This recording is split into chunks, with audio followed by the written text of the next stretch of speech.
Guilt is one of the sneakiest money traps. It convinces you that no matter what you're doing, you are failing. In today's video, I'm going to break down some of the ways that guilt can show up in your finances, how it's ruining your financial stability, and how you can make changes that actually stick.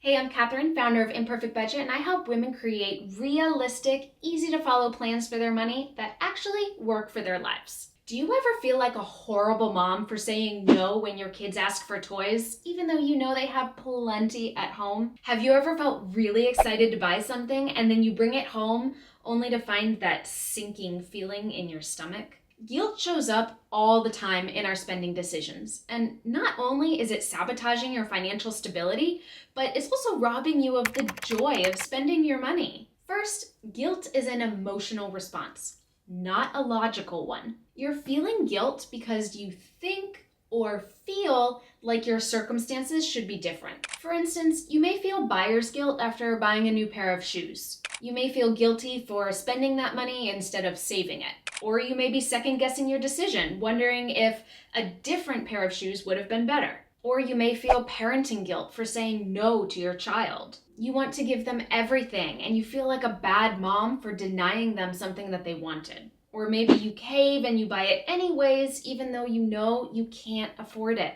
These feelings of guilt come from a place of emotional deprivation. You feel like you're not saving enough or you're not giving enough to your child. Whatever it is you're feeling, there's just not enough of it. Later on in this video, I'm going to show you how to break free of emotional deprivation and move into financial abundance. When you're spending money from a place of guilt, it keeps you in a cycle of reactivity. You may overspend because you feel guilty for spending. It's illogical, but remember, guilt is an emotional response. It may cause a scarcity mindset, driving you to deprive yourself of spending money because you're worried that there won't be enough when you need it. It may cause you to completely avoid your money, causing credit card debt to pile up or never checking your bank account because you feel guilty for not doing the right thing with your money. All of these behaviors keep us stuck in a loop of shame that actually has very little to do with your money. It's all about us and the ways that we have failed or the ways we will fail because of our inability to do the right thing with our money. So if you try to cut back on your spending or try to make a budget, you're likely going to fail and repeat the loop again. In order to fix your finances, you first have to address the root cause of your behaviors. This begins with awareness and intentionality. If you're feeling guilty about overspending, it's probably because you don't have clearly defined goals and values for your money. If you don't know where you want your money to go, you're gonna end up splurging on a bunch of random things that you don't even care about. But if you decide, I wanna save $2,000 for a trip to Paris next spring, it's going to be so much easier to manage your spending because you have to save for Paris. If you feel guilty for spending instead of saving, it's probably because you don't know how to save money. Set up an automatic transfer from your checking account to your savings account so you know that your savings are covered. If you feel like a bad mom for not buying your kids a toy at the store, check yourself. Are you really a bad mom? Kids don't have fully developed impulse control yet, so of course they want that toy that they saw at Target.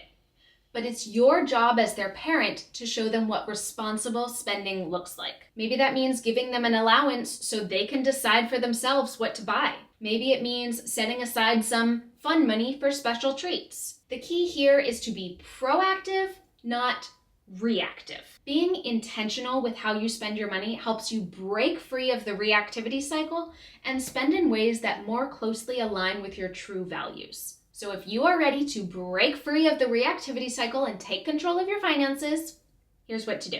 First, just notice when the guilt shows up. Is it after buying a latte? Is it after buying a toy for your kids that was way too expensive? Is it after buying a sweater that you don't even really like that much? What were you feeling at the moment that you made that purchase? Be honest with yourself here and try to find the root cause of that feeling.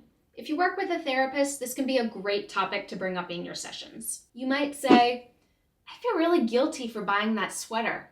I don't even really like it, so why did I buy it? Well, I'm really behind on my big project at work and I haven't been sleeping well. Buying that sweater made me feel good, even if only for a couple minutes. Voila! You have been stress spending.